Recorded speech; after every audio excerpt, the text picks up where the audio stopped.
Hi అండి, ఎలా ఉన్నారు? నేను చాలా బాగున్నాను. ఈరోజు మా ఇంట్లో స్పెషల్ వచ్చి పచ్చికారంతో చికెన్ కర్రీ చేస్తున్నాను. ఫస్ట్ ఇలా చికెన్ బాగా శుభ్రంగా కడుక్కోవాలి. స్టవ్ మీద బాలి పెట్టుకొని కొద్దిగా వాటర్ వేసుకొని అందులోకి మనం కడిగిన చికెన్ వేసుకోవాలి. ఇలా వాటర్లో వేసుకున్న చికెన్ని ఫస్ట్ బాగా బాయిల్ చేసుకోవాలి. కొద్దిగా ఉప్పు, పసుపు వేసుకొని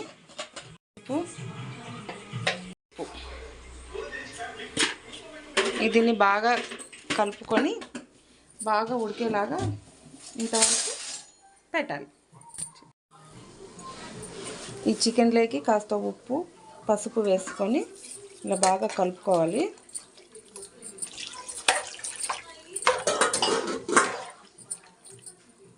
ఇది కాసేపు బాగా మరగనివ్వాలి. మూత పెట్టుకొని కాసేపు బాగా మరిగించుకోవాలి. ఇలా మధ్య మధ్యలో బాగా కలుపుకుంటూ బాగా మెత్తగా ఉడికేదాకా ఉడికించుకోవాలి.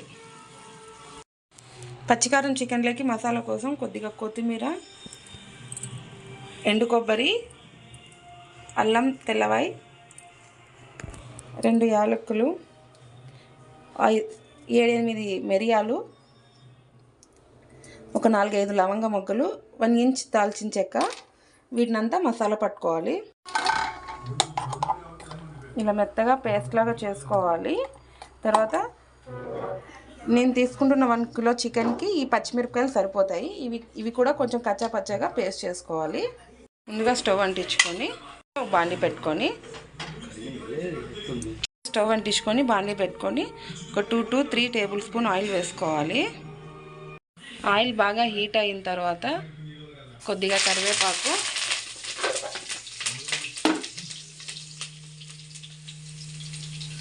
రెండు పచ్చిమిరపకాయలు, సన్నగా పొడుగుగా కట్ చేసుకున్న ఒక వెల్లుల్లిపాయ, ఎర్రగడ్డ కొని బాగా కలుపుకోవాలి. మిరపకాయ అంతా బాగా మగ్గిపోయిన తర్వాత మనం ముందుగా పేస్ట్ చేసుకున్న పచ్చిమిరపకాయలు వేసుకోవాలి.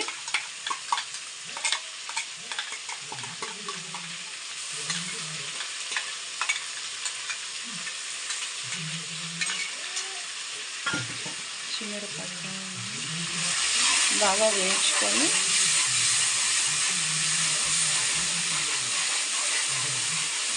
మొత్తం పచ్చివాసన పోయేలాగా వేయించుకోవాలి.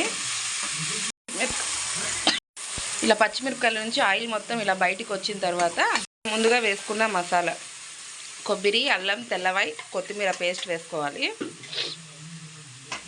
అది మొత్తం బాగా అంతా పచ్చిమిరపకాయ పేస్ట్లో మిక్స్ అయ్యేలాగా బాగా కలుపుకోవాలి. ఆ మసాలా పచ్చిమిరపకాయ పేస్ట్ అంతా బాగా ఉడికిపోయి ఆయిల్ మొత్తం ఇలా బయటకు వస్తున్నప్పుడు ఇందులోకి మనం ముందుగా ఉడికించి పెట్టుకున్న చికెన్ వేసుకోవాలి. చికెన్ వేసి బాగా కలుపుకోవాలి. ఇది అన్నంలోకి కానీ సాంబార్, రైస్లో నంజుకోవడానికి సైడ్ డిష్గా చాలా బాగుంటుంది ఫ్రెండ్స్. తప్పకుండా ట్రై చేయండి.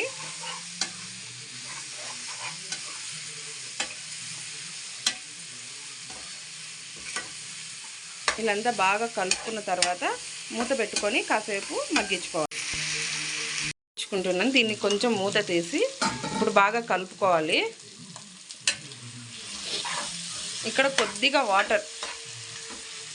వాటర్ యాడ్ చేసుకోవాలి.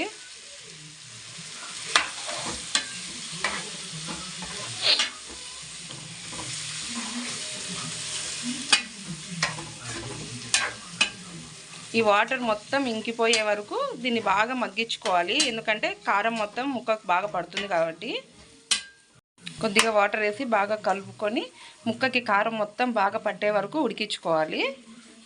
మూత వేసేసి 5 మినిట్స్ ఉడికించుకోవాలి. చికెన్ ఫ్రై చాలా అంటే చాలా టేస్టీగా ఉంటుంది. చపాతీలోకి కానీ సాంబార్ రైస్ కానీ రసంలోకి కానీ మంచిగా సైడ్ డిష్గా చాలా బాగుంటుంది. తప్పకుండా ట్రై చేయండి. ఇలా మధ్య మధ్యలో కలుపుకుంటూ బాగా అది మొత్తం గ్రేవీ అంతా బాగా ఇమిరేదాకా తర్వాత ఆఫ్ చేసుకోవాలి. ఇలా మొత్తం అంతా బాగా ముక్కకి పచ్చికారం మొత్తం బాగా పట్టేసింది చూడండి. ఇలా ఉన్నప్పుడు మనం స్టవ్ ఆఫ్ చేసుకొని దించేసుకునేదే.